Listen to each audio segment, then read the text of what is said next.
আসসালামু আলাইকুম। সংবাদে আপনাদের সবাইকে স্বাগত জানাচ্ছি। আমি ফিরোজ তোহা। শুরুতেই আরবে কেবলস সংবাদ শিরোনাম।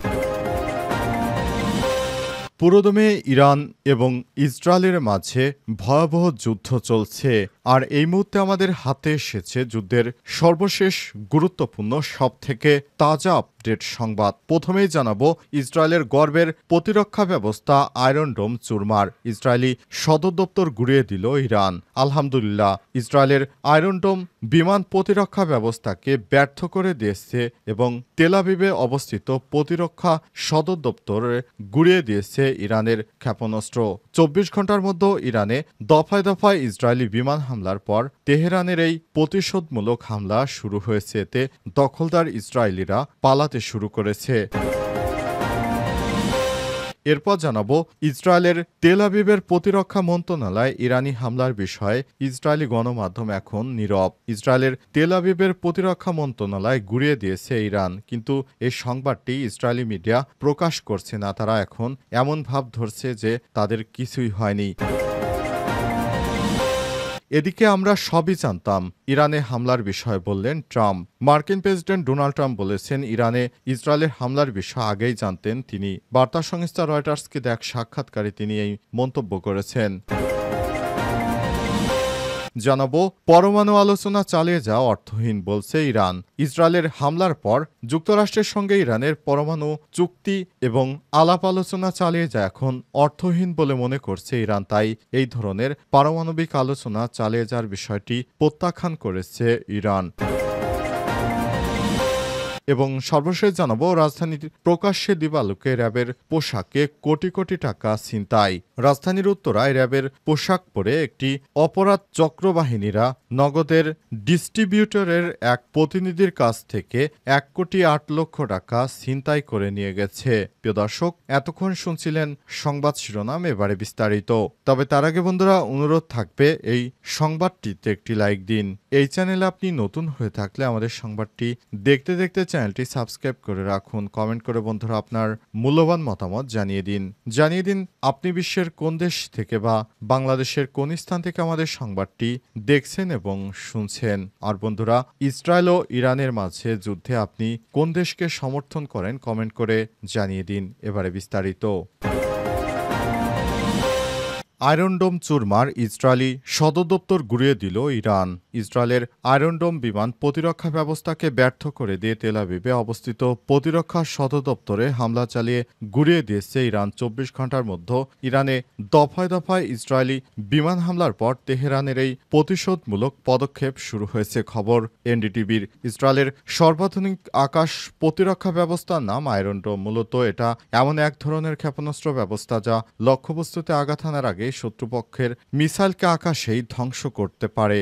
বড় ক্ষেপণাস্ত্র তো বটেই, ক্ষুদ্র রকেট পর্যন্ত ধ্বংস করে দেয় ইসরায়েলের আয়রন ডোম। ইহুদিদের কাছে তাদের এই আয়রন ডোম জাতীয় নিরাপত্তা আর গৌরবের প্রতীক। ইসরায়েলের সেই গর্বকে এবার চূর্ণ বিচূর্ণ করে দিয়েছে ইরান। সংবাদ মাধ্যম দ্য টাইমসের যাচাই করা একটি ভিডিওতে দেখা গেছে, তেল আবিবের একেবারে কেন্দ্রস্থলে আঘাত হানে ইরানের ক্ষেপণাস্ত্র, যেখানে ইসরায়েলি প্রতিরক্ষা বাহিনীর সদর দপ্তরের বেশ কয়েকটি সামরিক স্থাপনা অবস্থিত। এই ভিডিওটি ছড়িয়ে পড়েছে সামাজিক যোগাযোগ মাধ্যমে। ১৯ সেকেন্ডের ওই ভিডিও ক্লিপে দেখা গেছে, ইসরায়েলের আয়রন ডোম একটি ইরানি ক্ষেপণাস্ত্রকে বাধা দেওয়ার চেষ্টা করছে। তবে ক্ষেপণাস্ত্রটিও আয়রন ডোম ভেঙে চোখের পলকে প্রতিরক্ষা সদর দপ্তর গুঁড়িয়ে দিয়েছে। ক্লিপটি শুরু হয় বিকট শব্দ বেড়ে আসা প্রজেক্টাইল দিয়ে। এরপর আলোর ঝলক এবং আগুনের একটি গোলা বিকট শব্দে ভবনটি আঘাত হানের পেছনে তেল আবিবের কিরা এলাকায় মার্গানিট টাওয়ারটি দেখা যায়, যা আইডিএফের সদর দপ্তরের কাছে শহরের কেন্দ্রস্থলে অবস্থিত। দখলদার ইসরায়েলি বাহিনীকে কোনোভাবে আর ছাড় দিবে না ইরান। তেল আবিবের প্রতিরক্ষা মন্ত্রণালয়ে ইরানি হামলার বিষয়ে দখলদার ইসরায়েলি বাহিনীর গণমাধ্যম এখন নীরব। ইসরায়েলের তেল আবিবের প্রতিরক্ষা মন্ত্রণালয়ের কার্যালয়ে ইরানি ক্ষেপণাস্ত্র হামলার বিষয়ে ইসরায়েলি সংবাদ মাধ্যমগুলো সম্পূর্ণ নীরব রয়েছে বলে লাইভ প্রতিবেদনে জানিয়েছে আল জাজিরা। প্রতিবেদন অনুসারে ফক্স নিউজের লাইভ কভারেজ এবং নিউ ইয়র্কের টাইমসের ভিজুয়াল বিশ্লেষণ থেকে দেখা গেছে, ইরানের ছোড়া ক্ষেপণাস্ত্র হামলায় গতরাতে তেল আবিবে ইসরায়েলের প্রতিরক্ষা মন্ত্রণালয় কমপ্লেক্সের ব্যাপক ক্ষয়ক্ষতি হয়েছে। আল জাজিরা বলছে, বিদেশি মিডিয়ার প্রতিবেদন এবং প্রচারিত ফুটেজের সত্ত্বেও ইহুদিবাদী ইসরায়েলের গণমাধ্যম এখনও নীরব রয়েছে। সম্ভবত কঠোর সামরিক সেন্সরশিপ নিয়মের কারণে এই ধরনের হামলার নিশ্চিতকরণ বা আলোচনা নিষিদ্ধ রয়েছে। যুক্তরাষ্ট্রভিত্তিক ফক্স নিউজের লাইভ কভারেজের সময় টেলিভিশন কর্মীদের এলাকা থেকে দূরে সরিয়ে নিতে দেখা গেছে। ইসরায়েলের নিরাপত্তা বাহিনীকে প্রতিরক্ষা মন্ত্রণালয় কমপ্লেক্সের মধ্যে একটি ভবনে আঘাত হানার দৃশ্য চিত্রগ্রহণ থেকে বিরত রাখতে দেখা গেছে। নিউ ইয়র্ক টাইমসের এক ভিজুয়ালেশন তদন্ত জানিয়েছে, দখলদার ইসরায়েলি বাহিনী চরমভাবে শিক্ষা পেয়েছে ইরানের হামলার কারণে। তারা দখলদার ইসরায়েলিরা এখন ইরানের ভয়ে দিশেহারা হয়ে পালাতে শুরু করেছে। তাদের এখন আর শেষ রক্ষা হচ্ছে না। আমরা সবই জানতাম, ইরানের হামলার বিষয়ে বললেন ট্রাম্প। মার্কিন প্রেসিডেন্ট ডোনাল্ড ট্রাম্প বলেছেন, ইরানে ইসরায়েলের হামলার বিষয়ে আগেই জানতেন তিনি। বার্তা সংস্থা রয়টার্সকে দেওয়া এক সাক্ষাৎকারে ট্রাম্প এসব কথা জানান। ইসরায়েলের এই ঘনিষ্ঠ মিত্র আরও বলেছেন, তিনি ইরানকে অপমান ও মৃত্যুর হাত থেকে বাঁচাতে চেয়েছিলেন, অনেক চেষ্টা করেছিলেন। উল্লেখ করে ট্রাম্প বলেন, তিনি চেয়েছিলেন ইরান ও যুক্তরাষ্ট্রের মধ্যে একটি চুক্তি হোক। মার্কিন প্রেসিডেন্টের মতে এখনও চুক্তি করার সুযোগ রয়েছে, সময় শেষ হয়ে যায়নি। ট্রাম্প আরও বলেন, কূটনৈতিকভাবে সমস্যা সমাধানে আরও সময় দিতে চেয়েছিলেন তিনি, কারণ ইসরায়েলের প্রধানমন্ত্রী বেঞ্জামিন নেতানিয়াহুকে হামলা পিছিয়ে দেওয়ার অনুরোধ করেছিলেন তিনি। ইসরায়েলের হামলাকে চমৎকার ও অত্যন্ত সফল হিসেবে বর্ণনা করেছেন ট্রাম্প। তিনি আরও জানান, এই হামলা তার কৌশলের অংশ। তেহরানের পারমাণবিক কর্মসূচি থামাতে ইসরায়েলের সামরিক পদক্ষেপকে সমর্থন জানান ট্রাম্প। যুক্তরাষ্ট্র ইসরায়েলের পাশে থাকবে কিনা এমন প্রশ্নে জবাবে ট্রাম্প আরও বলেন, যুক্তরাষ্ট্র ইসরায়েলের সবথেকে ঘনিষ্ঠ বন্ধু, তবে এই হামলার জেরে মধ্যপ্রাচ্যে যুদ্ধ ছড়িয়ে পড়তে পারে কিনা সে বিষয়ে কিছু বলেননি। ইসরায়েলের প্রধানমন্ত্রী বেঞ্জামিন নেতানিয়াহু বলেন, ইরানকে পারমাণবিক অস্ত্র শক্তিধর হওয়া থেকে বিরত রাখতে এই অভিযান চালানো হয়েছে। ইরানের পারমাণবিক সক্ষমতা অর্জনকে বড় হুমকি হিসেবে দেখছে তারা। যতদিন পর্যন্ত হুমকি থাকবে ততদিন পর্যন্ত তারা ইরানে ব্যাপক পরিমাণে হামলা চালিয়ে যাবে। রাজধানীতে প্রকাশ্যে দিবালোকে র্যাবের পোশাক পরে কোটি টাকা ছিনতাই।